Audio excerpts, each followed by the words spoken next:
Hi there Pisces, thank you for joining me for your monthly forecast for June. All this year, your co-ruler Neptune has been crucially important as a number of planetary transits have forged angles with Neptune. Now Neptune is wonderful for artistry, creativity, for expressing our imagination. If you're interested in film or photography or music or words, writing, it's really an amazing thing. But Neptune can also be very confusing.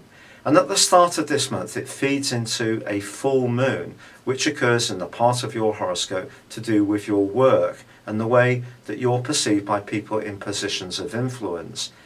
But if you come across as being a wool gatherer, as not being very clear-headed, as being too idealistic, it actually won't be very good for you. And this is a month when you do need to be mindful of your emotional needs and the basis of your life, the foundations. Feeling that you can pause when necessary, take stock, and just give yourself permission to collect your thoughts.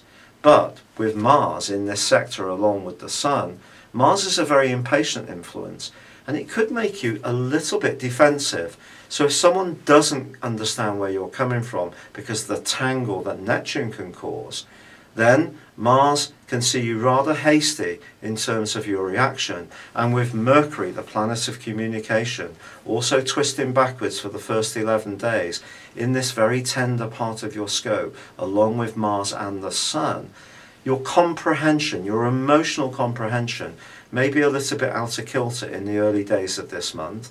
And I have to be honest with you, even when Mercury goes forwards, in the last part of the month, from the 18th to the 26th, well, Mercury is squaring up with Neptune too.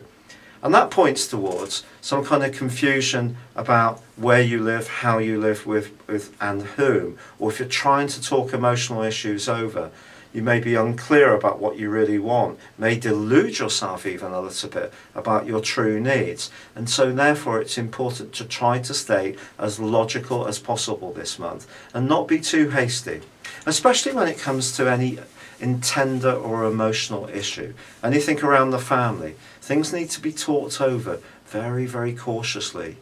And you need to give yourself the time to do so. Venus, the planet of love, is actually in a beautiful part of your horoscope in the first week of this month. And it could see you, if you use its charms wisely, just express how you feel in a really nuanced and careful way, and someone can be all ears. But then it does move into a more practical location on the 6th. Here it joins up with Jupiter. Jupiter is the planet of expansion, and it's been working its way through your health and work sector for pretty well 9 months. Now this month it's actually going to be hugely influential too, and ironically Jupiter is your other co-ruler along with Neptune. But Jupiter feeds in very finely to both the Sun and also Mars, and this suggests that if you take your time to work things out, don't let the impatience of Mars get the better of you. What you do this month can see you make some very smart moves which can secure in a practical way your financial position, your family or home or emotional life through talking things through and actually gaining a lot of wisdom, but also just staying really quite grounded. However, Neptune does go into a retrograde from the 11th.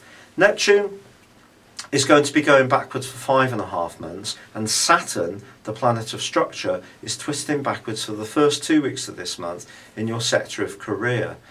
This points towards, especially if you're born early in the part of Pisces, that you could have some thoughts about whether you're in the right role and see yourself really speculating about whether a change is in order. But then Saturn rewinds back into your sector of knowledge, where it will be through to the middle of August. So if there is information to gather, you need to continue to do so, but give yourself the time to do it slowly. If you're trying to travel anywhere, buy a new car in the latter part of this month, I would again be a little bit cautious. You don't want to end up doing something that's not really right for you longer term. But then the Sun and Mars move into fantastic locations for you on the 22nd and the 25th respectively. This can boost your energy hugely. You can feel much more outgoing, much more sociable, and that can help a lot of social activities to start to burgeon as June comes to a close. But with Mercury squaring up with Neptune in that last part of the month, once more there could be some confusion about an emotional or deeply personal matter. So taking the time, using the energies of Jupiter to be practical in your approach, talking to people that you can really trust and rely upon, not making hasty decisions, and then waiting for the extra energy of the Sun and Mars to come through for you in the last 10 days of this month, can still see this be a really important and developing month for you. It's been a real pleasure being with you. Good luck and goodbye for now.